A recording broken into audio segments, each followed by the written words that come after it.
नमस्कार मित्र हो, मी आज आलो आहे नांदूर मधमेश्वर या पक्षी अभयारण्यामध्ये.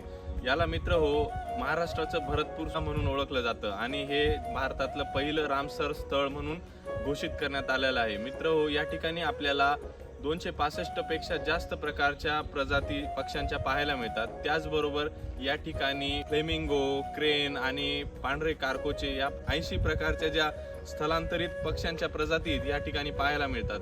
मित्र, तुम्हाला जर या ठिकाणी भेट द्यायची असेल तर तुम्ही नोव्हेंबर ते फेब्रुवारी या महिन्यांदरम्यान या ठिकाणी व्हिजिट केली पाहिजे, कारण या ठिकाणी खूप सारं असं निसर्ग असतो आणि ह्या काळात हे पक्षी जे आहेत ते स्थलांतर करून या ठिकाणी आलेले असतात.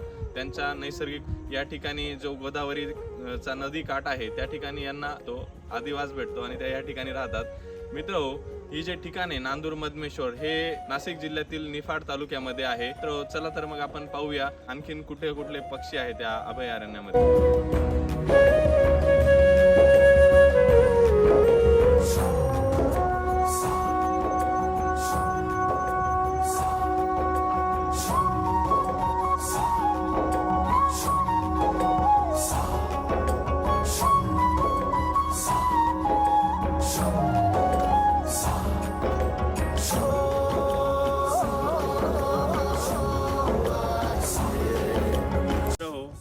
बघू शकता माझ्या मागे ते जे झाड आहेत, बाबळीचे झाड, त्याच्यावरती भरपूर मोठे मोठे जे पक्षी आहेत, लांब चोचीवाले, कारकोचे, फ्लेमिंगो हे बसलेले आहेत. आणि आपल्याला अधिक स्पष्ट पाहण्यासाठी आपल्याला ह्या टॉवर बनवलेला आहे, तिथं जावं लागेल आणि तिथून मग ते सर्व जे दृश्य ते दिसेल. दूर दूरपर्यंत हा गोदावरीचा काठ जो आहे तो पसरलेला आहे आणि त्या गोदा काठावरती असे टॉवर बनवलेले आहेत, ज्यातून आपण या पक्ष्यांचं चांगलं अधिक जवळून स्पष्ट जे आहे ते निरीक्षण करू शकतो. चला मग पाहूया तिकडे जाऊ.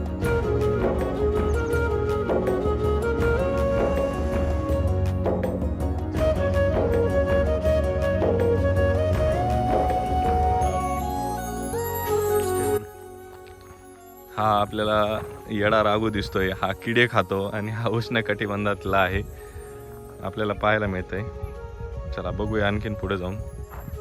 मित्र, त्या एका झाडावरती खूप छान पक्षी जे आहेत ते बसलेले आहेत. तर आपण प्रयत्न करू की ह्या टॉवरवरती जाऊन आपण हे जे दृश्य आहे पाहण्याचा प्रयत्न करू. चला. तर मित्रांनो, हा बाज पक्षी, याच्यावरून एक म्हण सुद्धा पेशव्यांच्या काळात प्रसिद्ध होती की बाज की नजर और बाजीराव की चाल पे कभी संदेह नाही करणे का. तर असा हा बाज पक्षी आहे मित्र. याला पांढऱ्या डोळ्याचा बाज असं सुद्धा म्हणतात. हा शिकारी पक्षी आहे, त्याचे डोळे अतिशय शार्प असतात आणि तो असं ऑब्झर्वेशन करतो आणि खूप म्हणजे असं सटीक जो आहे तर त्याचा मारा असतो. तर हा जो आहे तो पक्षी असतो.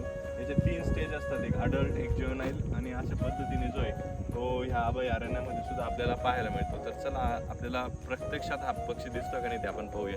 तर मित्र हो, या अभयारण्यातील हे विस्तृत दृश्य जे आहे ते आपण पाहतोय. साधारणतः 1765 हेक्टर एवढ्या मोठ्या जागेमध्ये हे जे अभयारण्य आहे पक्ष्यांचं तयार केलेलं आहे आणि या ठिकाणी आपल्याला पक्षी पाहायला भेटतात. आपण एका बाजूच्या मनोऱ्यावरती आलो आहोत आणि या मनोऱ्यावरून हे सगळं दृश्य दिसतंय.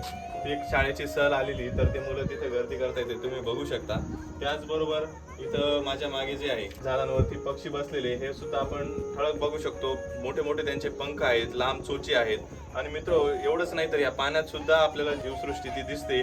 ते मोठे मोठे मासे जे आहेत ते अतिशय चपळपणे पाण्यातून प्रवास करताय आणि इतर जे वन्यजीव आहेत ते सुद्धा दिसत आहे. आणि विस्तृत प्रदेशामध्ये हा हिरवेगारपणा जो आहे हा मनाला अतिशय मोहक करणार आहे.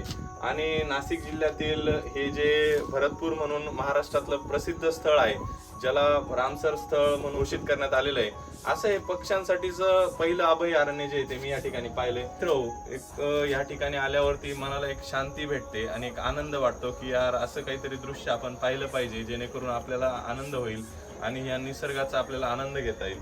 तर हे या पाण्यामध्ये तुम्ही आणखीन बघू शकता जे छोटे छोटे कमळाचे जे आहेत ते वेली पसरलेले आहेत, परंतु त्यांना अजून कमळ आलेलं नाही आणि ते आय थिंक नॅचरल नाही आहे. जे आपण समोर बघतोय ते नैसर्गिक नाही आहे, ते सिमेंटचं तयार केलेलं आहे. अभयारण्य जे प्रशासन आहे यांनी सिमेंटचे जे तरी खांब जे आहेत तयार केलेले आहेत आणि त्याच्यावरती पक्षी बसलेले आहेत. तर मित्र, या ठिकाणी सुद्धा असे मोठे मोठे झाडं जर राहिले असते तर ते पक्षी आपल्या अगदी या जवळच्या परिसरात सुद्धा बसले असते, कारण त्यांना जी शिकार आहे ती ह्या पाण्यातून मिळत असते. मासे वगैरे जे आहेत किंवा खेकडी किंवा किडे वगैरे जे पाण्यामध्ये गवतावरती असतात, तर ते खाऊन हे त्यांचा जे जीवन आहे ते व्यतीत करत असतात. आणि हे पक्षी जे आहेत फ्लेमिंगो वगैरे आहेत हे काही काळ जे आहेत ते बाहेरच्या प्रदेशामध्ये राहतात आणि जो ठराविक हिवाळ्याचा काळ असतो, जो महाराष्ट्रातला हिवाळ्यातला काळ म्हणजे नोव्हेंबर ते फेब्रुवारी, त्या काळातच हे पक्षी जे आहेत ह्या अभयारण्यामध्ये येत असतात आणि त्यांचा जो अधिवास आहे तो करत असतात.